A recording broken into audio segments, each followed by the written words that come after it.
in the way you might think they should, just because you're the life of the party. As you add up all of these things, let's go back to epilepsy, where before that was even a word, you were occupied by the devil. Did you do something bad? Or, well, you knew it was not, everyone knew you were not in control of it. But today, no one is saying, did you have the free will to not have an epileptic seizure? Of course not. Do you have the free will to not be depressed? The person who's ready to jump off the bridge, in that instant, do they have the free will to not jump off the bridge? I don't think so. And the more I add up and explore the human condition, I'm forced to conclude that the direction we are headed is that we are all products of an absence of free will. And as a result, society needs more compassion for people who do not otherwise fit in.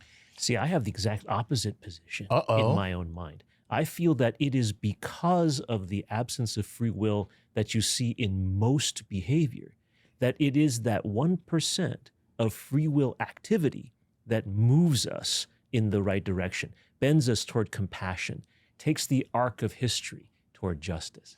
But but going back to what Neil just said, there are people who actually suffer from personality disorders, that suffer from brain disorders, where they can't do what you just said. They can't express compassion. They can't move towards the... There was a day when no one even thought to analyze it that way, as a brain disorder. Yeah, you were just an a-hole. Yeah, exactly. That was it. Now, if they can't, you can.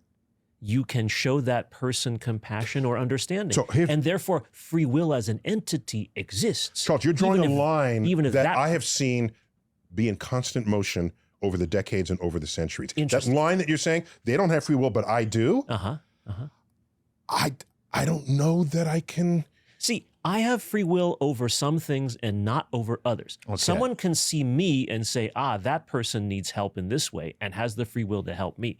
I see somebody else who needs this help and free will. Together, it is a network. It's not that any individual. So you have to draw the line for every individual and even perhaps for society. Does the criminal who's born in poverty have free will to not be a criminal if most of the people in prison came in below the poverty line? So there's some sociological force operating there that where we are less susceptible to that force. I think that's a great question, analogy. Let's say this.